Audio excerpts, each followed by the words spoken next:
इस स्लाइड पे आप देख रहे हैं मोनोपोली के मैंने नोट्स लिए हैं। यहाँ पर सारी के पॉइंट्स जो हैं मोनोपोली के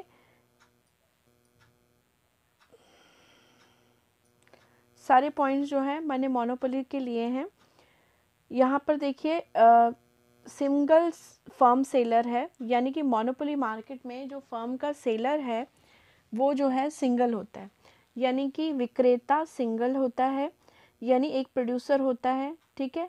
और मोनोपोली हम कहते ही उसको हैं जहाँ पर किसी भी चीज़ का प्रोडक्शन करने वाला या फिर उसको सेल करने वाला पर्सन जो है केवल अकेला है, उसके कंपटीशन में कोई और नहीं है, ठीक है। अब नेक्स्ट पे मूव करते हैं, नो सब्स्टिट्यूट, यानी ये जो प्रोडक्ट है इसका कोई सब्स्टिट्यूट नहीं है और कोई इसको मतलब इसके प्लेस पर नहीं आ सकता। ये चीज़ जो है अकेली है, ये अकेला विक्रेता है, ये अकेला प्रोड्यूसर है। अब देखिए मोनोपोली होती कैसे है, कोई ऐसी चीज़ जो एक ही पर्सन के पास अवेलेबल है और उसी से खरीदेंगे सब लोग, तो वो जो है वहाँ पर मोनोपोली हो जाती है। मोनोपोली कभी कभी इस तरह से भी हो जाती है कि किसी ने कोई प्रोडक्ट बनाया और उसने उसका कॉपीराइट ले लिया, ठीक है, उसको एक कॉपीराइट इशू हो गया कि वही उसको सेल कर सकता है, वही बना सकता है। अब ये प्रोडक्ट कोई और भी बना सकता है, मगर क्या है कि वो कॉपीराइट किसी और को चला गया है, तो अब कोई बना भी ले तो कोई बेनिफिट नहीं, क्योंकि वो सेल नहीं कर सकता उसको, ठीक है। वो उससे परमिशन लेगा जिसके पास कॉपीराइट है, और अगर वो परमिशन देता है तभी वो उसको सेल आउट कर सकता है। तो इस तरह से भी मोनोपोली होती है, यानी एक पर्सन की चीज़ है इसलिए मोनोपोली है, या उसने बनाई है और कॉपीराइट ले लिया है इसलिए मोनोपोली है, ठीक है।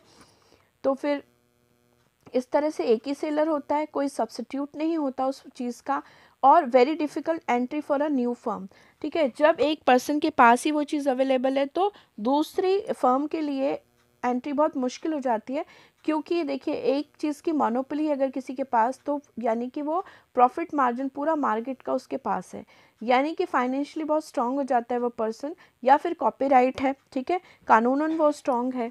तो ऐसे में कोई न्यू फर्म नहीं आ सकती, बिकॉज वो टिकने ही नहीं देंगे उस फर्म को मार्केट में, ठीक है। इसके अलावा है प्राइस डिस्क्रिमिनेशन, जो एक इम्पॉर्टेंट फीचर है कि मोनोपोली मार्केट में प्राइस डिस्क्रिमिनेशन होता है, एक ही चीज़ जो है अलग अलग रेट पे टाइम वाइज बिक सकती है।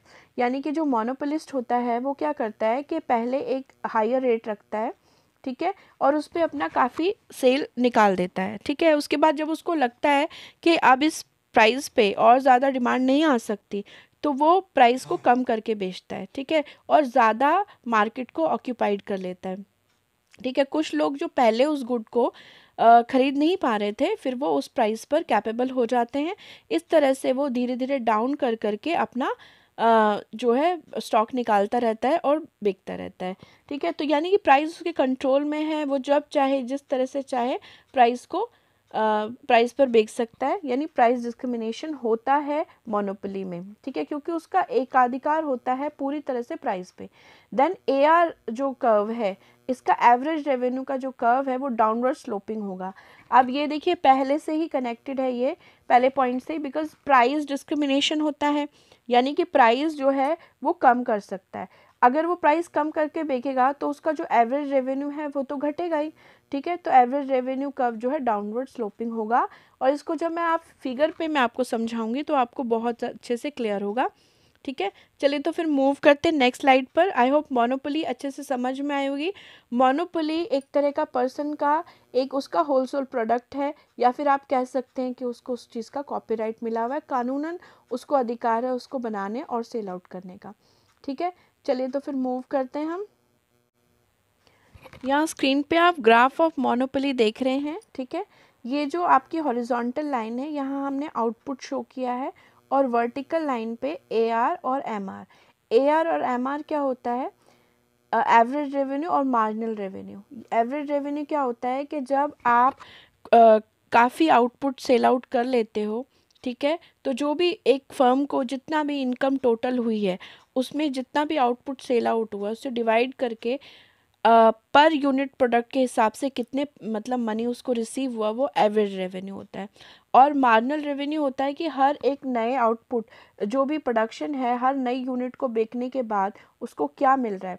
जैसे उसने 1 यूनिट निकाली तो उसको कितने मिले, 2 यूनिट निकाली तो कितने मिले, ठीक है। तो हर नई यूनिट पे उसे कितना मिल रहा है, वो हमारा मार्जिनल रेवेन्यू होता है, ठीक है। यहाँ पर मैंने ग्राफ पर एवरेज और मार्जिनल जो है वो वर्टिकल लाइन पे लिया है, हमेशा ऐसे ही करना है। और आउटपुट जो है वो हॉरिजॉन्टल लाइन पे लिया है, यानी एक्स एक्सिस पे, ठीक है। अब आपको दिखाती हूँ मैं, ये देखिए, ये है एवरेज रेवेन्यू की लाइन और ये है मार्जिनल रेवेन्यू की लाइन।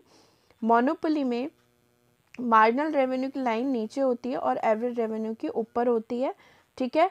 और मार्जिनल रेवेन्यू की लाइन जो है जल्दी आपको बहुत ज़्यादा डाउनवर्ड स्लोपिंग हो रही होती है, जल्दी हो रही होती है, ठीक है। और एवरेज रेवेन्यू धीरे धीरे हो रही होती है, क्योंकि मार्जिनल रेवेन्यू जो है हर यूनिट को दिखा रही होती है और एवरेज रेवेन्यू जो है ऑन एन एवरेज दिखा रही होती है, तो उस हिसाब से उस पर असर देर से आता है, ठीक है। जैसे कि किसी ने, अब मोनोपोली ने अपना मान लीजिए कि 1000 यूनिट जो है वो एक पर्टिकुलर प्राइस पे निकाली, फिर उसको लगा नेक्स्ट 1000 निकालने के लिए उतना डिमांड है नहीं, तो वो अपने प्राइस को कम कर देंगे। तो ये मार्जिनल जो है, देखिए मार्जिनल रेवेन्यू गिर जाएगा, डाउनवर्ड स्लोप, प्राइस कम करते जा रहे हैं और ज़्यादा सेल आउट करने के लिए, तो मार्जिनल रेवेन्यू की लाइन गिरती चली जा रही है। ज़्यादा सेलिंग पर प्राइस कम हो रहे हैं, ठीक है, इस तरह से वो प्राइस चीज़ें बेच पा रहे हैं, तो मार्जिनल रेवेन्यू डाउनवर्ड स्लोपिंग होगी। और एवरेज पे वो चीज़ धीरे पता चलेगी, क्योंकि पहली कुछ यूनिट्स ज़्यादा रेट पे गई हैं, बाद वाली कम रेट पे गई हैं, तो जब आप टोटल यूनिट से डिवाइड करोगे, ठीक है, तो वो आपको धीरे धीरे डाउनवर्ड स्लोपिंग दिखाई देगा। ये कर्व जो है आपको बनाना है जब आप मोनोपोली का ग्राफ बनाएंगे, ठीक है। अभी मैंने सिर्फ दोनों ग्राफ को, दोनों लाइंस को कैसे मोनोपोली में शो किया जाता है वो दिखाया है, ठीक है। जब हम प्राइस निकालते हैं ना मोनोपोली में कि किस तरह से प्राइस सेट होता है, तब भी ये दोनों लाइंस की ज़रूरत पड़ती है। वो कभी मैं आपको प्राइस सेट करना जो मोनोपोली में सिखाऊंगी तो उसमें दिखाऊंगी, ठीक है। आई होप ये कर्व समझ में आया होगा। अगर किसी को कोई प्रॉब्लम है तो वो आप पूछ सकते हैं। चलिए तो फिर मूव करते हैं नेक्स्ट स्लाइड पर। सम अदर फीचर्स भी यहाँ पर हम देखते हैं, कुछ और फीचर्स भी मैं आपको बताती हूँ, वो जो हमने यहाँ पर ग्राफ पे डिस्कस ही कर लिया है। कंट्रोल बहुत ज़्यादा रहता है प्राइस पर, और इसका एक छोटा सा अगर एग्जांपल देखें तो हमारी पोस्टल सर्विस और रेलवे जो कि गवर्नमेंट को पूरी तरह से गवर्नमेंट के अंडर में है, कोई और जो है पोस्टल सर्विस में और रेलवे की सर्विस में नहीं आ सकते, और इसका सारा का सारा रेवेन्यू, ठीक है, पूरा गवर्नमेंट के पास है, एकाधिकार है गवर्नमेंट के पास इसका, और इसलिए गवर्नमेंट अपने हिसाब से प्राइस रखती है, उसके लिए कंपटीशन में कोई और नहीं है फ़िलहाल, ठीक है। तो पूरा तरह से इसका मोनोपोली आप समझिए गवर्नमेंट के पास है, और मोनोपोली का बहुत अच्छा उदाहरण है ये, ठीक है। होलसेल, और जब चाहे अगर वो चाहते हैं कि भाई रेलवेज़ में हम और लोगों को भी मतलब और ज़्यादा कमा सकें, ठीक है, तो वो प्राइस जो किराया वगैरह गिरा सकते हैं और इस तरह से गैदरिंग बढ़ा सकते हैं, ठीक है। तो ये एक छोटा एग्जाम्पल था, और भी आपको हमारे देश में तो गवर्नमेंट की चीज़ों में ही आपको मोनोपोली ज़्यादा दिखाई देगी, क्योंकि हमारे देश में MRTP एक्ट लागू है, तो उसकी वजह से कोई आसानी से मोनोपोली होना जो है बहुत मुश्किल है, ठीक है। चलिए मूव करते हैं नेक्स्ट स्लाइड पे और समझते हैं इसके और फीचर्स। अब यहाँ पर देखिए मोनोपोली प्राइस के बारे में थोड़ा सा हम डिस्कस कर लेते हैं। यहाँ पर मोनोपोली प्राइस जो में MR और MC यानी मार्जिनल रेवेन्यू और मार्जिनल कॉस्ट जो है वो दोनों बराबर रहते हैं। अब देखिए मार्जिनल रेवेन्यू और मार्जिनल कॉस्ट बराबर कैसे रहते हैं, क्योंकि मार्जिनल कॉस्ट जब डिसाइड की जाती है, किसी भी चीज़ की जो भी प्रोडक्शन हुआ है उसकी कॉस्ट डिसाइड की जाती है, तो उसमें जो प्रोड्यूसर होता है वो अपना प्रॉफिट कॉस्ट में ऐड करके रखता है, तो इसीलिए जितना भी उसे इनकम मिल रही है वो कॉस्ट के बराबर भी है, तो भी उसे नॉर्मल प्रॉफिट तो मिल ही रहा है, मतलब वो घाटे में नहीं है, ठीक है। मार्जिनल कॉस्ट मार्जिनल रेवेन्यू के बराबर रहती है। दूसरी चीज़ जो है वो ये है कि जो मार्जिनल रेवेन्यू है और मार्जिनल कॉस्ट है वो प्राइस से कम रहते हैं, यानी प्राइस ज़्यादा होता है और ये दोनों कम रहते हैं। अगर वो मार्जिनल कॉस्ट के बराबर भी प्राइस रिसीव करता है तो भी घाटे में नहीं है, क्योंकि वो नॉर्मल प्रॉफिट ले रहा है। लेकिन मोनोपोली में क्योंकि सब कुछ उसके हक में है तो हमेशा प्राइस ज़्यादा रखता है और एबनॉर्मल प्रॉफिट लेता है। मोनोपोलिस्टिक एबनॉर्मल प्रॉफिट क्यों लेता है? बिकॉज उसके कंपटीशन में कोई नहीं है, प्राइस वो डिसाइड करता है और हमेशा वो मार्जिनल कॉस्ट से हायर प्राइस डिसाइड करता है ताकि वो एबनॉर्मल प्रॉफिट मार्केट का ले सके। ठीक है, धीरे धीरे वो क्या करता है, because more can be sold by reducing the price, बाकी स्टॉक को प्राइस कम करके वो सेल आउट करता है। तो ऐसे में फिर वो अपने थोड़ा प्रॉफिट मार्जिन को कम करके अपनी सेल को बढ़ा सकता है।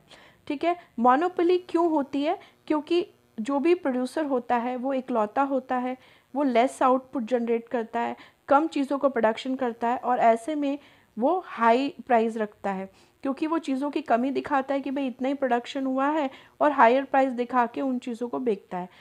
अगर उसको लगता है कि भाई मेरे पास स्टॉक है और मुझे इसको निकालना है, तब वो प्राइस रिड्यूस करके जो है बाकी का मार्जिन भी ले लेता है और अपने प्रोडक्ट को सेल आउट कर पाता है। ठीक है, ये कैसे होता है? देखिए, एक चीज़ है, प्रोड्यूसर एक ही पर्सन के होल्ड में है चीज़ें, तो वो अपना मनमाना आउटपुट प्रोड्यूस करता है, मनमाने प्राइस पे उसे बेचता है। ठीक है, जब उसको लगता है कि मेरा स्टॉक बचा हुआ है और इस प्राइस हायर प्राइस पे अब जा नहीं रहा, तो वो चीज़ों का प्राइस थोड़ा कम कर देता है और ऐसे में जो लोग पहले अफोर्ड नहीं कर पा रहे थे फिर उसे खरीदने में कैपेबल हो जाते हैं और इस तरह से वो अपना वो स्टॉक भी निकाल देता है कि ठीक है, क्योंकि वो पूरा से का पूरा इख्तियार जो है उसके हाथ में होता है। ठीक है, और मोनोपोली एक पर्सन के हाथ में कैसे आती है? मे बी पेटेंट है या उस चीज़ का उसे लाइसेंस है। ठीक है, तो इस वजह से मोनोपोली बनती है चीज़ों की, बहुत फ़ायदेमंद रहता है वो पर्सन। ठीक है, तो चलिए मूव करते हैं और सीखते हैं मोनोपोलिस्टिक कंपटीशन, इसे भी देख लेते हैं। यहाँ पर मोनोपोलिस्टिक कंपटीशन की अब हम सारे फीचर्स डिस्कस कर लेते हैं। मोनोपोलिस्टिक कंपटीशन जो है ये जो है मोनोपोली और परफेक्ट कंपटीशन का कंबाइन रूप है, यानी यहाँ चीज़ों की मोनोपोली भी है थोड़ी बहुत, ठीक है, ब्रांड है अलग अलग, और इसके अलावा कंपटीशन के लिए बहुत सारे लोग हैं, एक अकेला पर्सन नहीं है सेल आउट करने के लिए चीज़ें। ठीक है, जिसमें हम एक एग्जांपल लेते हैं सोप इंडस्ट्री का। जैसे हमारे यहाँ हम देखते हैं कि लक्स का सोप है, ठीक है, और डिटॉल है, अलग अलग कंपनीज़ के सोप्स हैं। ठीक है, तो सोप तो सभी बेच रहे हैं इसलिए ये परफेक्ट है।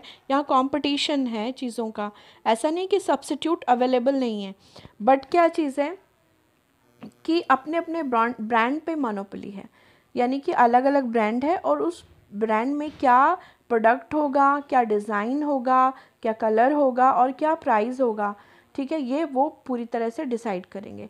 तो ये जो है एक आप समझ लीजिए दोनों का मिक्सचर है, मोनोपोली का और कंपटीशन का, परफेक्ट कंपटीशन का। इसके अलावा ज़्यादा रियल है, क्योंकि पूरी तरह से अगर हम मार्केट में देखें तो एकदम परफेक्ट कंपटीशन नहीं जनरली दिखता, लोग अपने मनमाने प्राइस कभी कभी ऊपर नीचे कर लेते हैं। इसके अलावा एक ही पर्सन का, गवर्नमेंट के अलावा एक ही पर्सन का किसी चीज़ पे होल्ड हो, ऐसा भी नहीं होता, जनरली नहीं होता। ठीक है, तो ये ज़्यादा रियल फीचर चीज़ें हैं जो मार्केट है जो हमें देखने को मिलती है। ठीक है, लार्ज नंबर ऑफ़ फर्म्स होते हैं, यहाँ पर कई फर्म्स हैं, कई प्रोड्यूसर हैं चीज़ों को प्रोड्यूस करने वाले और बेचने वाले। प्रोडक्ट में ना डिफ्रेंसिएशन है, यानी प्रोडक्ट जो है एक दूसरे से थोड़ा बहुत अलग है, मीन्स प्रोडक्ट होमोजीनियस है, कोई सोप बेच रहा है तो सोप ही बेच रहे हैं, मतलब चीज़ के सब्स्टिट्यूट हैं, मगर अपने कलर में, अपनी क्वालिटी में कोई ना कोई उसमें अलग है, कोई तो ब्यूटी सोप है तो कोई एंटीसेप्टिक सोप है, तो इस तरह से क्या कहते हैं, कोई बाथ सोप है सिर्फ, तो इस तरह से उनमें थोड़ा सा डिफ्रेंसिएशन भी है। ठीक है, फ्री एंट्री एग्जिट है, बिकॉज कंपटीशन है, कोई भी किसी का कोई पेटेंट राइट नहीं है, कोई लाइसेंस नहीं है, तो कोई भी मार्केट में एंट्री कर सकता है और कोई भी एग्जिट कर सकता है अगर वो प्रॉफिट कंडीशन में ना हो तो, कोई बाउंडेशन नहीं है।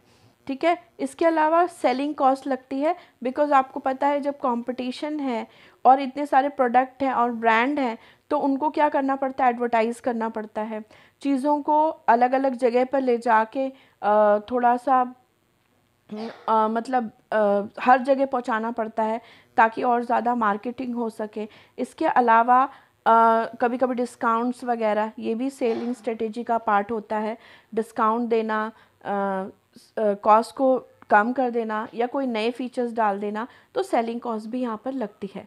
ठीक है, ये मोनोपोलिस्टिक कंपटीशन में होता है। और यहाँ पर जो है एवरेज रेवेन्यू का डाउनवर्ड स्लोपिंग क्यों होता है? बिकॉज मोनोपोलिस्टिक जो नेचर है वो इसमें पाया जाता है कि कोई भी जो प्रोड्यूसर है वो अपने प्रोडक्ट को सेल आउट करता है। ठीक है, जब उसके पास स्टॉक होता है तो वो थोड़ा प्राइस गिरा सकता है क्योंकि अपने प्राइस पर उसका होल्ड होता है। तो इसलिए एवरेज रेवेन्यू, जब बात करेंगे ना हम एवरेज रेवेन्यू की, तो आपको समझ जाना चाहिए कि ये जो है एक फर्म का जो रिटर्न आफ्टर सेलिंग आ रहा है वो रेवेन्यू है। ठीक है, रेवेन्यू क्या होता है? जो हम कमाई कर रहे हैं, तो वो रेवेन्यू है।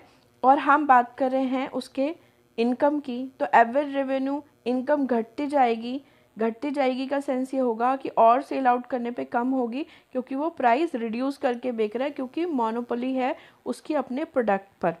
ठीक है, आई होप सबको समझ में आया होगा। और अगर किसी को कोई कन्फ्यूजन है, कोई क्वेश्चन पूछना है, तो आप कमेंट बॉक्स में लिख सकते हैं।